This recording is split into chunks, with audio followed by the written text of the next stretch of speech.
윤석열 당선인은 청와대 규모를 줄이겠다면서 대통령 배우자를 보좌하는 제2부속실 폐지도 함께 약속했습니다. 배우자인 김건희 여사도 영부인보단 대통령 배우자라는 표현이 좋다고 했다는데 제2부속실 폐지 가능한지 따져보겠습니다.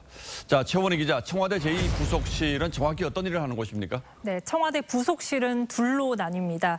제1부속실이 대통령 비서 업무를 수행한다면 제2부속실은 대통령 배우자를 보좌하는 곳입니다. 예. 일정, 의전, 의상 등 활동 전반을 담당합니다. 윤석열 당선인은 이 다른 비서실 지원이면 충분하다면서 제2부속실 폐지를 공약했습니다. 대통령 부인은 그냥 대통령의 가족이라면서 법 바깥의 지위를 관행화하는 건 맞지 않는다는 취지입니다. 자, 그런데 역대 정부에서는 이 제2부속실을 어떻게 운영해 왔습니까? 네. 원래는 대통령 부속실에서 배우자 업무를 같이 했는데 박정희 전 대통령 때인 1972년 제2부속실이 독립됐습니다. 그리고 미혼이던 박근혜 전 대통령은 소외계층을 위한 민원창구로 활용하겠다면서 그대로 유지시켰는데요. 하지만 국정농단 사건으로 비선 개입 논란이 불거지면서 2015년 해체됐다가 문재인 정부엔 다시 되살려서 운영하고 있습니다. 국민은 영부인을 뽑지 않았다고? 공식적이지 않은 부분부터 줄여야 될 거 아니에요. 그게 제2부속실. 과다하게 많은 비서들이 들어가가지고. 그런데 법적으로 대통령 배우자의 지위나 역할이 규정된 게 있습니까? 미국은 법으로 이 대통령 배우자에 대한 예산, 직원 배정하도록 규정하고 있는데 우리나라는 법으로 대통령 배우자 역할이 규정돼 있지는 않습니다. 가족으로서 경호 대상에 올라 있을 뿐입니다. 하지만 우리나라 역대 대통령 부인들 대통령 순방에 동행하고 또 홀로 대신 외교 활동에 나서기도 했습니다. 또 국내에서도 조용하게 비공개 일정을 많이 수행한다고 합니다.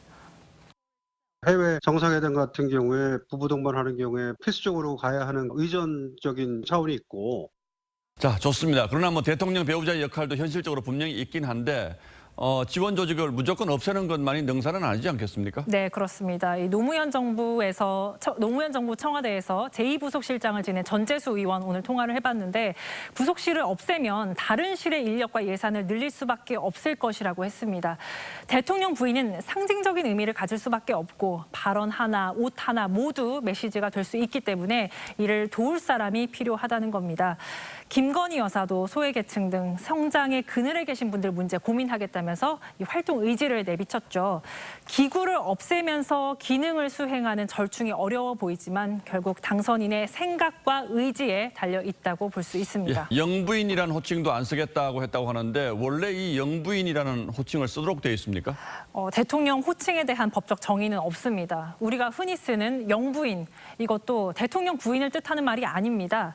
표준 국어 대사전에 영부인은 남의 아내를 높여 이르는 말이라고 돼 있습니다. 김건희 여사 외에도 이명박 전 대통령의 김윤옥 여사 그리고 문재인 대통령의 김정숙 여사 모두 여사라는 호칭을 쓴 바 있습니다. 그러니까 영부인의 영이 대통령의 영을 딴 거라고 생각하는데 그게 아니라는 거죠? 네.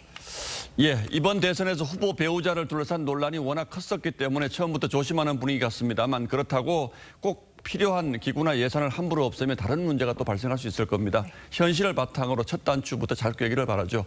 예, 최원희 기자 잘 들었습니다.